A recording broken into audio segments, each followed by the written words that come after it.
আমার বাবাকে আমি কেন তাদের আমার ভিডিও দেয় না। আমরা নেমে গেছি, এদিকে দেখা টাকা এদিক। So hello guys, welcome back to my channel. আসলে তোমরা সবাই অনেক অনেক ভালো আছো, তোমাদের ভালোবাসা আমি অনেক অনেক ভালো আছি। তো দেখো, আমার ভিডিওতে তোমরা কখনোই ঠিক আছে আমার বাবা ঠাম্মি দাদু কাউকে দেখোনি। তো আজকে আমি তাদের সঙ্গে তোমাদের দেখা করাবো। আমার নিজের বাড়ি এখন আমি যাচ্ছি, আমার নিজের বাড়ি হলো বাঁকুড়াতে। এদিকে আমি পুরো রেডি হয়ে গেছি আর ওদিকে মা রেডি হচ্ছে, ঠিক আছে। তো তারপর তোমাদের এসে আবার দেখা হচ্ছে, কথা হবে। আর যদি ভালো লাগে লাইক করে শেয়ার করে দিও, সাবস্ক্রাইব করে দিও, একটু পাশে থেকে ঠিক আছে। তো তারপর দেখা হচ্ছে। একবার তোমাদের টাইমটা আমি একটু দেখিয়ে দিই। তাও 8:30 বাজে এখন, ঠিকঠাকই আমি বলেছি। আর এখন মা সব বের করে গেছে, আমাদের ব্যাগ ফ্যাগ গুছিয়েছে। এই একটা ব্যাগ আর ওই একটা ব্যাগ হয়েছে আমাদের। এই এখন 8:30 বাজে। তো যাই হোক, মা আগে রেডি হয়নি, তারপর তোমাদের সাথে কথা হবে। তো ওই আমি কিন্তু এখন ঘর থেকে বেরিয়ে গিয়ে চলো বাস স্ট্যান্ডে গিয়ে তোমার সাথে দেখা হচ্ছে।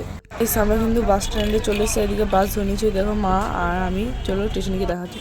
তো আমি কিন্তু এখন স্টেশনে চলে এসেছি আর এখানে একটা ব্যাগ নিয়ে নিয়েছি, অনেক জিনিসপত্র হয়ে গেছে। তো এই ব্যাগটা আবার নিয়ে নিলাম আর এখন স্টেশনে আছি। চলো টিকিট ফিট কেটে তারপর দেখা হচ্ছে। তো গাইস, আমাদের টিকিট ফিট কাটা হয়ে গেছে, এখন আমরা ওভারব্রিজের উপরে দাঁড়িয়ে আছি। তখন নিচে কত লোক ট্রেন আসুক, ঠিক আছে, তারপর তোমার সাথে কথা হবে। আর অনেকক্ষণ হয়ে গেছে ওয়েট করে আছি, ট্রেনই আসছে না। তো গাইস, আমাদের কিন্তু ট্রেন চলে এসেছে, আমরা চেপে পড়েছি। আর আমাদের খুব খিদে লেগে গেছে, তাই কিন্তু এখানে মুড়ি নিয়ে নিয়েছি। সকাল দিয়ে যেহেতু কিচ্ছু খাইনি, চলো খেয়ে নিই চটপট করে মুড়ি। আর আমাদের ট্রেন আগে যাচ্ছে, চলছে গাইস, দেখতে পাচ্ছ। আর এদিকে লজেস চলে এসেছিলো, আমার খুব লজেস খেতে ইচ্ছে করছিলো, তাই এই লজেসটা নিয়ে নিলাম। তোমাদের জলদি করে এই লজেসটা খাওয়া যাক। তোমাদের কাদের এই লজেসটা খেতে ভালো লাগে আমাকে কমেন্ট করে জানিও। লজেসটা ভালোই খেতেছিলো। আর এদিকে আমি আলু চিপস নিয়ে নিয়েছি, কারণ ট্রেনে উঠলে আমার আলু চিপস খেতে ইচ্ছে করে দেখলেই।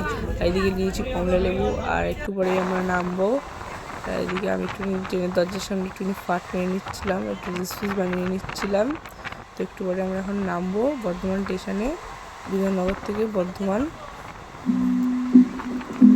তো গাইস, আমরা এখন কিন্তু ট্রেন থেকে নেমে গেছি আর এই ইলেকট্রনিক সিঁড়ি দিয়ে আমরা এখন উপরে প্রচুর সব লোক উঠছে। তো গাইস, আমরা কিন্তু উঠে পড়েছি, উপরে উঠছি। তো গাইস, আমরা এখন বর্ধমান স্টেশন থেকে কিন্তু বাস ধরে যাচ্ছে আলিশা বাস স্টপ। তো গাইস, তোমাদের সাথে ওখানে গিয়ে কথা হবে। তো টাটা। তো গাইস, আমরা কিন্তু আলিশা বাস স্টপে চলে এসেছি। তখন সব গাড়ি ফাড়ি দাঁড়িয়ে আছে বাসগুলো। আর খুব খিদে পেয়ে গেছে, যেহেতু সকাল থেকে কিছুই সেরকম ভাবে খাইনি, তাই একটা হোটেলে চলে এসেছি। এখানে কিন্তু বিরিয়ানি অর্ডার দিয়ে দিয়েছি, হাফ প্লেট নিচ্ছি, যেহেতু আমি একাই খাবো। তো চলো এবার খাওয়া যাক। আমি কিন্তু ফুড ব্লগার না, অত ভালো রিভিউ দিতে পারবো না। আমার তো অল্প অল্প ভালো লেগেছে বিরিয়ানিটা, অতটাও ভালো ছিল না খেতে।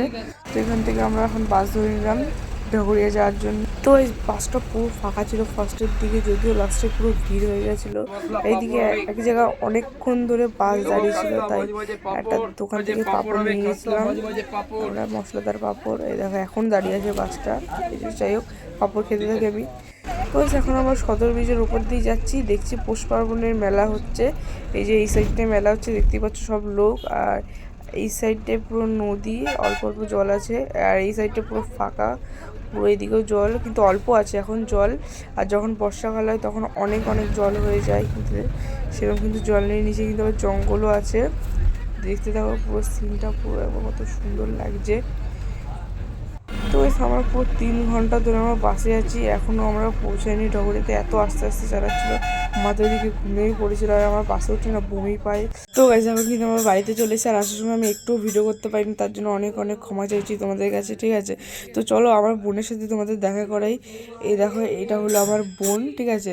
আর বাকি ফ্যামিলি মেম্বারদের সঙ্গে তোমাদের আমি পরে পার্টে শেয়ার করবো, ঠিক আছে। পরে যে মিনি ব্লগগুলো ছাড়বো। যদি তোমাদের এই ব্লগটা ভালো লাগে, লাইক কমেন্ট শেয়ার করতে কিন্তু একদমই ভুলো না। আর আরও অনেক ব্লগ আসবে, যে এখানে যে আমি যেই কদিন থাকবো, ঠিক আছে, তার জন্য সাবস্ক্রাইব করে দাও। টাটা।